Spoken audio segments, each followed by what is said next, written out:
My next speaker is from Watertown, Massachusetts. I've known him since about 1995 or 1996. He first contacted me as a result of reading some newspapers or some newsletter articles that a researcher in Rhode Island, or actually Connecticut, had given him.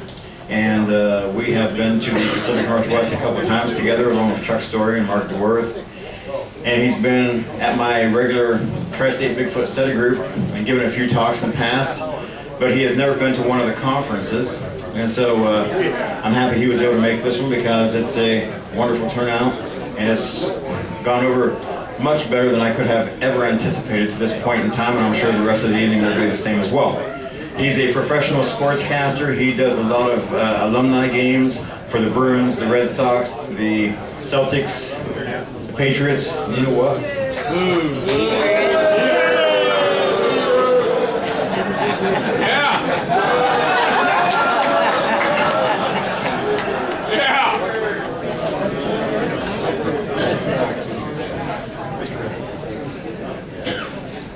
John, I'm going to have to ad-lib because I lost my notes that you gave me. Okay, great. Anyway, he can give you his bio much better than I can, so without further ado, from Watertown, Mass., John Horrigan. Thank you, Don. Yeah, I have to, you guys have never heard of me, so I have to go through some notes about myself.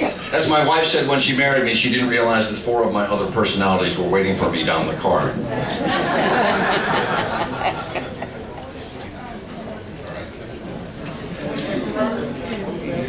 Well, it's a pleasure to be here at Salt Fork State Park in the wonderful state of Ohio at the 22nd Annual Bigfoot Conference. But I think, you know, we heard a lot of rounds of applause, but first of all, let's have a round of applause for the Keating family. Mr. John Keating.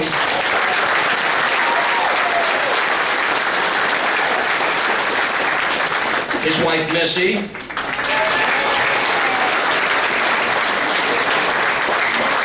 Mom, Sandy, and sister Jill.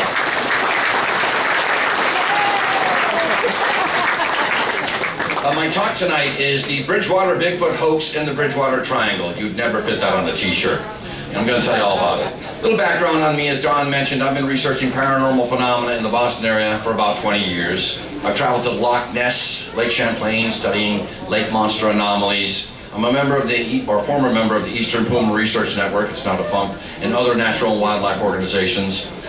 I'm not a hardcore Bigfoot guy that goes out into the woods. I'm a Bigfoot historian, a folklorist. I study late 19th century and early 20th century accounts of Bigfoot, especially in New England. And I formed the former Bay State Bigfoot Society. I had that for 4 years. The BSBS, twice the BS of your average Bigfoot organization.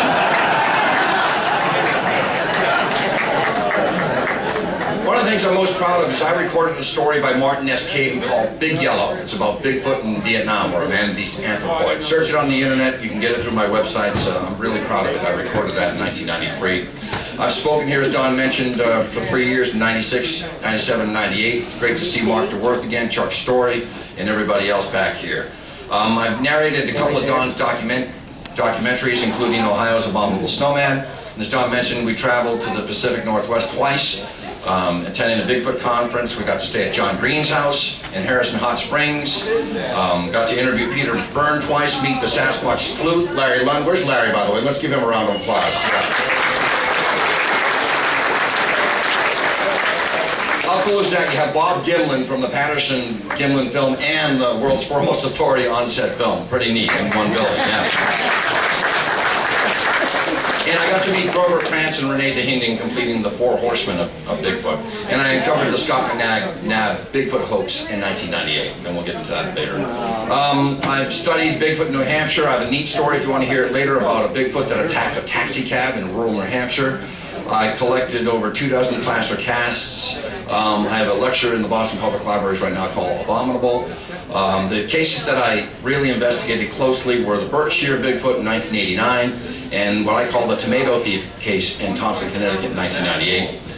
I conducted a mass mystery tour and a Hockomock swamp tour in 2009. And as I mentioned, I don't own any camo or night vision camera, and I only camp in campgrounds. And as my wife says, if I'm off the grid for more than 24 hours, I break out in hot sweat. So. I've had a number of of failed TV shows, radio shows, podcasts that no one's ever heard of. They never got off the ground. I was podcasting before people knew what podcasting was, but I do have a new show coming out called The Para-View with 5 lovely women in the Boston area. It's a female view on paranormal phenomena. Look for that coming out in about a month. I'm a diehard UFO researcher, having traveled to Area 51, Roswell, New Mexico 3 times, Gulf Breeze, Florida, interviewing Ed Walters, the San Luis Valley, site of cattle mutilations. I've interviewed Chris O'Brien, Los Alamos, Dulce, New Mexico, Aztec, New Mexico. I conducted one of the final interviews with Betty Hill. It's on YouTube. I call it the Lost Betty Hill Interview because it stayed in a box for over 10 years before I accidentally found it last year. Been to Shag Harbor, Nova Scotia, site of a UFO crash in 1967. Kecksburg, Pennsylvania, site of a UFO crash in 1965. Been to the Skunk Works, Wright Pat, as some of you have, Eglin Air Force Base, Holloman Air Force Base, White Sands Missile Range, and a number of great UFO personalities at my Mass UFO show, including Bud Hopkins and Chris Stiles.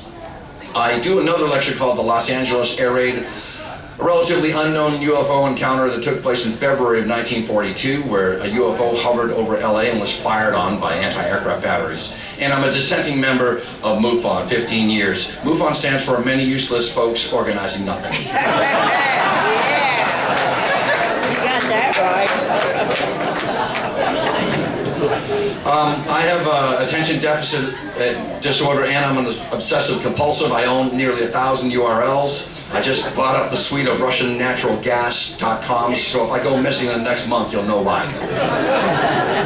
If you want to track me down, JohnHorrigan.com, my pro announcing career, announcer.org, or ushistory.me for my history. I'm a reenactor with the Revolutionary War with the Lincoln Minutemen, although I do not belong to the Tea Party. I'm a historical lecturer with specialties in historical weather, historical astronomy, great fires, and historical economics.